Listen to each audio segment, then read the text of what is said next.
everyone, hope you are doing well. I am Akshay Parmar, Assistant Professor at LJ Institute of Engineering and Technology in IT Department. Welcome to the videos tutorial series of the Data Communication and Computer Networks. Today we will see the topologies. But before that, let's take a quick recap what we have learned in our previous videos. We have seen the introduction section of the data communication definition section, data communication model we have seen. After that we have seen the functional characteristics, components and data flow. After that we have seen the networks, the criteria, the network use and the basic use of basic attribute of the network, right? Today we will see the topologies, the introduction to the network topologies, the factor of the choosing the network topology we will see here, and after that we will see the type of the network topology, the physical and the logical, right? What do you mean by the term topology? Topology is an arrangement of a network in which the computer system or network device are connected with each other, right? The way the network devices are connected, that arrangement is called the topologies, right? The topology refers to the layout of the connected device on the network, right? Simply, it's a layout of the network and how different nodes in the network are connected with each other and how they are communicate with each other, right? Network topology represents the geometric representation of how the network devices are connected, how they are linked, and how they are communicated with that topology. Mesh topology. The mesh topology has mainly two types: full mesh and the partial mesh. In the full mesh topology, each and every workstation are connected directly with each other. But in the partial mesh topology, some workstations are connected directly and some are connected with the nodes which have the exchange the data mostly, right? So the in the full mesh topology, each and every node are connected with each other, where in the partial mesh topology some nodes may not connect is fine here, right? Here in the mesh topology, each of the network node, computer and other devices are interconnected with each other, right? Every node is not only sending the data but is relay the data from another node, right? In fact, the true mesh topology is the one where every node is connected to every other node in the network, right? This type of topology is very expensive as there are the many redundant connections, right? Thus, it is not mostly used in the computer network. It is commonly used in the wireless network, right? The flooding or the routing techniques is used in the mesh topology, right? Each of the nodes, the computer and the other devices are interconnected with each other. That nodes are not only send its own signals but it are also relay the data from other nodes, right? In fact, a true mesh topology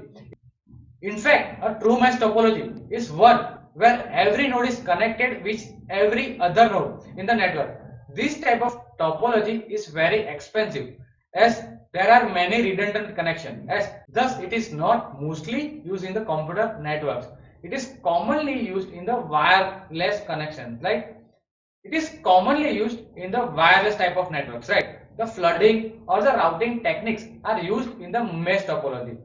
Each device has a dedicated point-to-point link with each other. Like if we have the n nodes in the networks, so the every node is connected with each other node, right? So as we have seen, each node has a directly dedicated point-to-point link with the every other node, right? If we have the n nodes in our networks, so the one network node is connected with the n minus 1, as the node should not connect with itself. So if we have the total connection is n into n minus 1.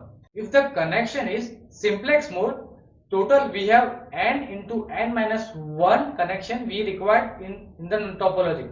But if the connection type is duplex type of mode, so one single connection can carry the signals from source to destination, and same cable will carry the signals from destination to source also.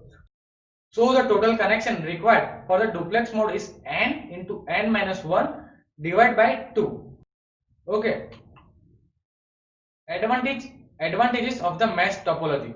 Data can be transmitted from the different devices simultaneously. As you can see, every node has the peer-to-peer connection. If they are sending the data, other network is not affected by this by the traffic, so they can send the data simultaneously. In this way, the mesh topology can also tolerate the high traffic. Even if the one of the component fails, there is always an alternative present, so the data transfer doesn't get affected. Even if the one component fails, there are many alternative paths present in the topology, right?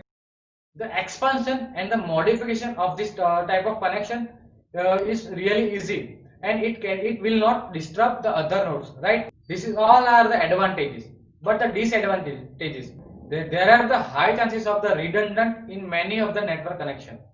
The overall cost of the network is a way too high compared to the any other topology, as each and every node requires the end-to-end peer-to-peer connection with each other. Overall cost of the network is way too high, just because every node is connected with each and other node. So the total cost of the connection is high in mesh topology compared to other topology.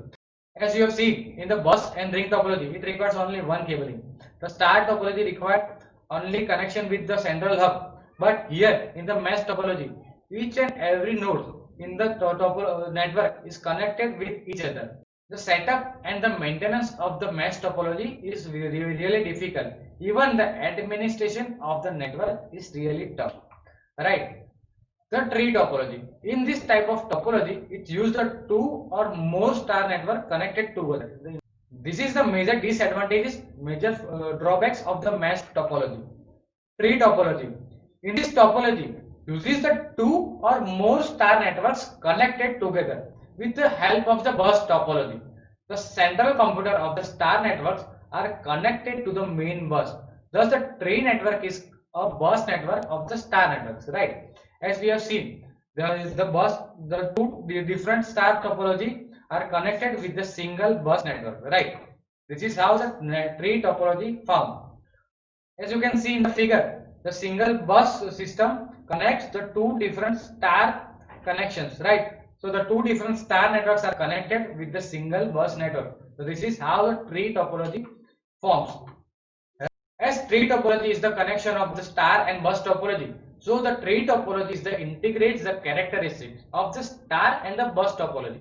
Earlier we have shown how in the star topology the computer, or we can say the nodes, are connected by each other through the central hub, and we have also seen in the bus topology the workstation and devices are connected with the single common cable, the backbone, we can say that.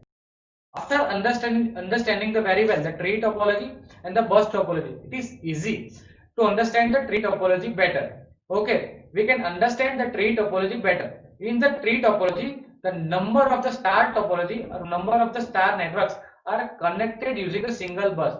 The main cable seems like the mainstream of the tree. In the tree topology, the number of the star networks are connected using the bus connection, right? The main cable of the bus connection is seems like a mainstem of the tree, and other star networks are act as the branches of the tree. The Ethernet protocol is commonly used in this type of topology.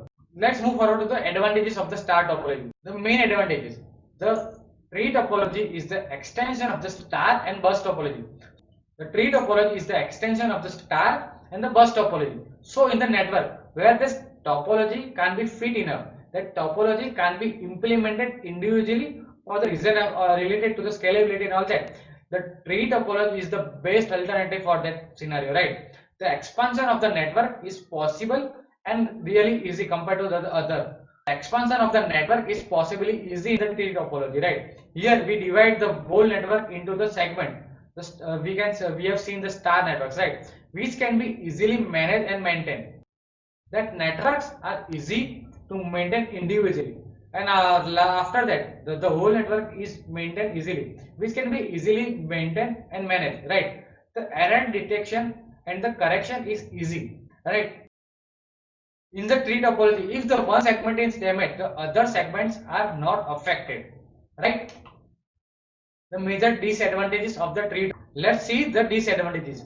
Because of the basic structure of the tree topology, it relies heavily on the main bus cable. If that cable is broken or it fails to deliver, the whole network will disturb. As more and more nodes are and segments are added, the maintenance are become more difficult. The scalability of the network depends on the type of the cable we have used, the tree topology, right? The scalability of the network depends on the cabling we have used in our network, right? The hybrid topology. Hybrid networks are used as a combination of any two or more topologies.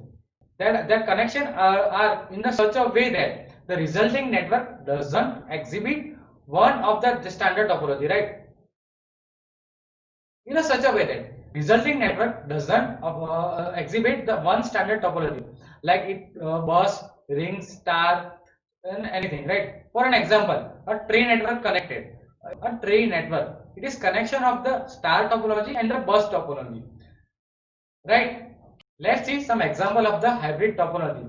Here a star topology. Here three different star topology, one ring topology and the bus topology are connected with each other. So it is not representing any single and standard topology. It is the connection, it is a combination of more than two topologies. As we can see here, the ring topologies, the star topology and the bus topology are used, right? Right. The major advantages of this hybrid topology. It is reliable, it is scalable easily, and it is effective compared to the other topology. Reliability. What do you mean by the reliability? It, unlike the other networks, the fault detection and the troubleshooting is really easy in this type of topology. The part in which the fault is detected can be isolated from the rest of the network and the required correction measure can be taken, right? The part in which the fault is detected can be easily isolated from the rest of the network and the required corrective measurement can be taken without affecting the function of the rest of the network. Scalable. It is easy to increase the size of the network by adding the new component without disturbing the existing architecture, right? Effective. The hybrid topology is the combination of the two or more topologies. So we can design in such a way that we can use the strength of the topologies maximum. So we can design in such a way that we can maximize their advantages and minimize their weaknesses, right? This is all about the advantages of the hybrid topology. With the pros, the cons are also here. The complexity of the design. One of the biggest drawback of the hybrid topology is the design. It is not easy to design this type of architecture and it is tough job for the designers, right? The configuration and the installation process needs to be very efficient. The costly hub. The hubs used in the connect the two distinct network are really expensive. These hubs are different from the usual and regular hub as they need to be intelligent enough for the work with a different type of architecture and should be functional enough if the one part of the network is down. The costly infrastructure.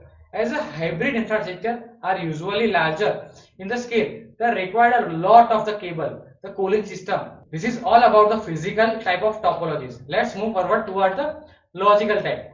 What do you mean by the logical topology?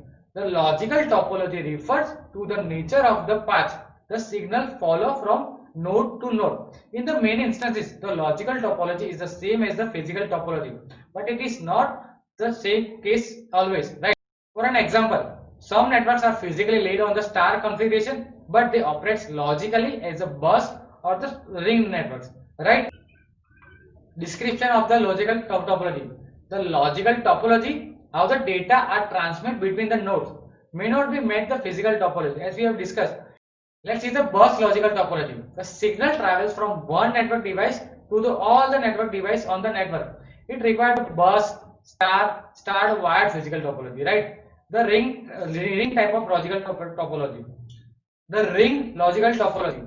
The signal follow the circular path between the sender and receiver. This type of logical topology required the ring star wired ring topologies. This is all about the logical topology. In this video, we have seen the basics of the topology, the definition of the topologies, what are the topology is, what are the different type of the topology, the physical and the logical. We have seen the physical topology like the star, bus, mesh, tree, hybrid, and all that. In this video, we have seen the basics of the topology, the factors while choosing the topologies, and the different type of the topology, the physical topology and the logical topology. In the physical topology, we have seen the bus, star, ring, mesh, tree, and hybrid topology in the brief. Thank you for the watching.